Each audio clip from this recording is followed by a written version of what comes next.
ইসলামের আমির থেকে শুরু করে ইউনিয়ন ওয়ার্ড পর্যায়ের সমস্ত নেতাকর্মী এই 17 বছরে বাংলাদেশ জামাত ইসলামের যেখানে নাম নিতে পারে নাই সেই জায়গায় আজকে বাংলাদেশের আনাচে কোনাচে থেকে টেকনাফ থেকে তেঁতুলিয়া, রূপসা থেকে পাথুরিয়া বিভিন্ন জায়গা থেকে আজকে বাংলাদেশের রাজধানী ঢাকার অলিতে গলিতে রাজপথে রঞ্চিত করে রেখেছে। আমাদের প্রত্যাশা আজকে আমরা বুক ভরা বেদনা নিয়ে আজকে আনন্দে উল্লসিত হয়ে এই 19 জুলাই সমাবেশে সমবেত হয়ে আমরা খুব আনন্দিত। আমাদের প্রত্যাশা হচ্ছে 7 দফা দাবি, তার মধ্যে উল্লেখযোগ্য একটি দফা আছে পিআর পদ্ধতিতে নির্বাচন।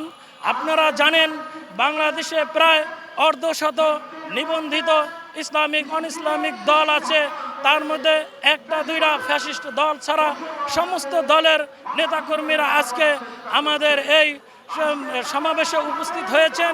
বিভিন্ন নেতাকর্মীরা তারা বক্তব্য রেখেছেন এবং তাদের প্রত্যাশা হচ্ছে আগামী জাতীয় সংসদ নির্বাচনে সকল দেশের স্বতঃস্ফূর্ত অংশগ্রহণের মাধ্যমে এবং সকল দেশের সকল সংগঠনের লোক যেন পার্লামেন্টে অংশগ্রহণ করতে পারে এবং বাংলাদেশকে একটা ইসলামিক সুশীল সমাজ উপহার দিতে পারে।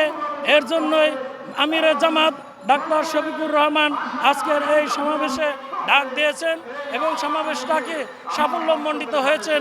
এ কারণে মহান আল্লাহ তাআলার কাছে আমরা লাখো শুকরিয়া জ্ঞাপন করেছি। আলহামদুলিল্লাহ, আগামী সংসদ নির্বাচন বাংলাদেশ জামাতি ইসলামের নির্বাচন হবে।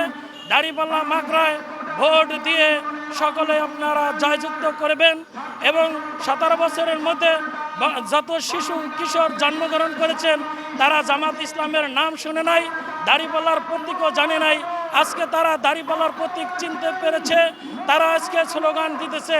শিশু কিশোর বৃদ্ধ যুবক সকলেই আজকে বাংলাদেশের জামাত ইসলামকে সাপোর্ট করেছেন। প্রত্যেকটা দলেই আজকে বাংলাদেশ জামাত ইসলামের সাথে সংহতি প্রকাশ করেছেন এবং আমরা যেন আল্লাহর আইন বাস্তবায়ন করতে চাই।